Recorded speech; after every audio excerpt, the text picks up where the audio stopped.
think Democrats across the country are uneasy about the potential independent presidential candidacy of former Starbucks CEO Howard Schultz, who is a well-financed third-party opponent could bleed votes from the Democratic nominee, and ease Donald Trump's path to a second term.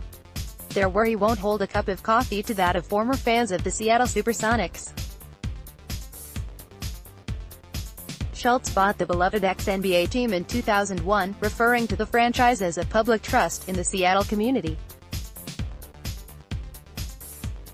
5 years later, Schultz, exasperated by his inability to secure public funding for a new arena for the Sonics, and turned off by NBA players whom he considered overpaid and disengaged, sold the team, for an attractive profit, to a group led by Oklahoma City businessman Clay Bennett. Yes, Bennett, not Schultz, ultimately moved the franchise from Seattle to Oklahoma City a couple of years later. But many jilted Sonics fans still blame Schultz for the loss of their team. The number one villain on our list is Howard Schultz, says Jason Reed, director of the documentary Sonicsgate: Requiem for a Team.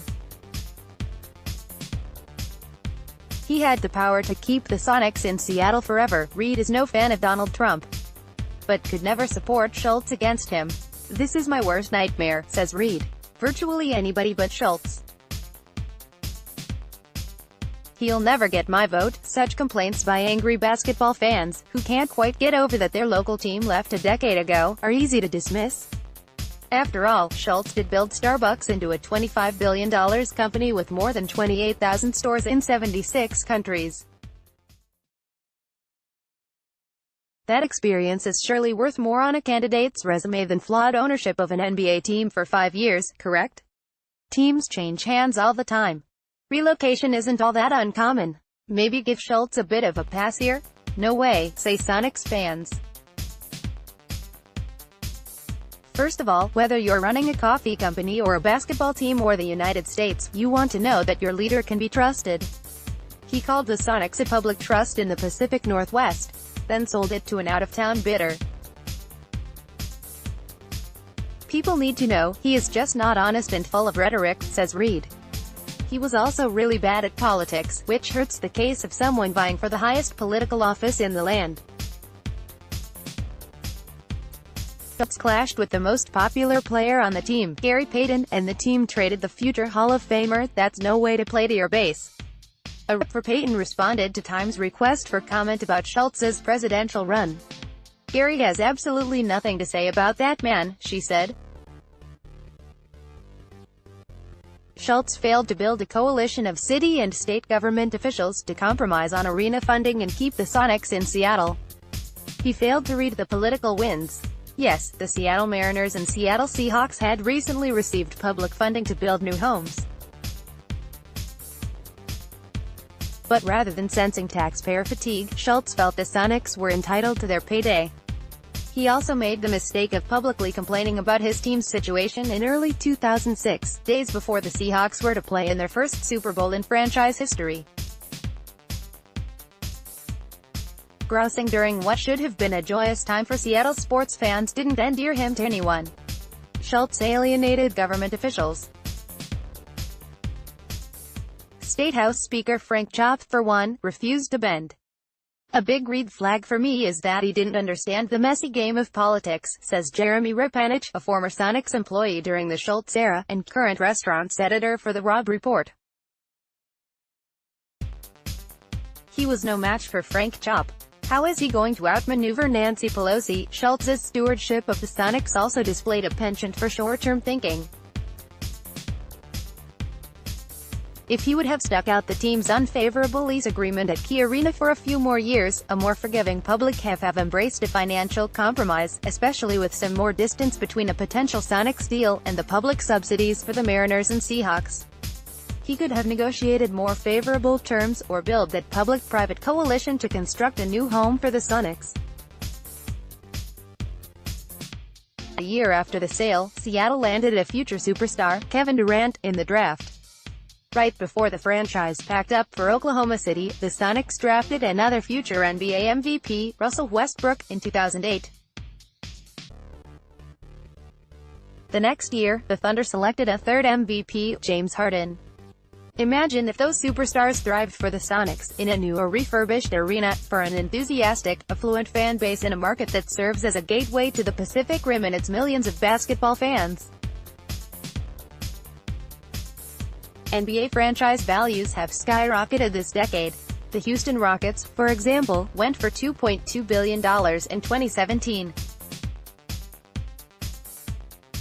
Schultz could have sold the Sonics for many multiples of the $350 million he and his investor group fetched from Bennett in 2006. Schultz's group bought the team for $200 million in 2001. On the campaign trail, candidates try to find virtue from failures. Do Schultz's critics believe he can learn lessons from his Sonics debacle and apply them to his political career? The biggest tell for me is he won't go though the primaries, says Rip Hanich, who in a 2012 Deadspin piece on his life on a Sonic employee, shared a biting anecdote. Schultz once gave Sonics employees $3.50 Starbucks gift cards as a holiday gift. Though Schultz describes himself as a lifelong Democrat, he says the party has moved too far to the left. Schultz plans to run as an independent centrist. In presidential politics, the party does become bent to the person who becomes the de facto leader, says Rip Hanich. He's unwilling to do that work. He's skipping over steps. That's what I saw him do in lobbying to get a new arena. He wants a different set of rules for himself. During a 2013 interview with a Canadian TV host, he called the experience of owning the Sonics a nightmare. For years, Schultz continued to place the blame for the Sonics debacle on things like the entitlement of rich young players. I just thought the culture of professional sports and athletes that were making that much money, it was just inconsistent with my ability to kind of alter the mentality, he said in the interview. I think when you're 18, 19, 20 years old, and you're making millions of dollars and you don't have the right support staff around you, you've got people who are trying to take advantage in one way or another, it's very hard to come to grasp with that. Most people are not mature enough to handle it. And at the same time they're trying to win games and sometimes the motivation isn't there to win. It just was inconsistent with my value system. As he launches the publication of a new book and possible presidential campaign, Schultz is now owning up to his Sonics mistakes. Given the timing of his mea culpa, his critics find his mea culpa disingenuous. Of the 335 pages in From the Ground Up, A Journey to Reimagine the Promise of America, Schultz devotes 4.5 of them to his ownership of the Sonics. He claims that selling to Bennett was part of a strategy to keep the team in the Pacific Northwest. Someone from outside Seattle, I thought, might have a better chance of negotiating a new arena deal because the threat of losing the team could push city officials to come to the table with more favorable terms, Schultz writes.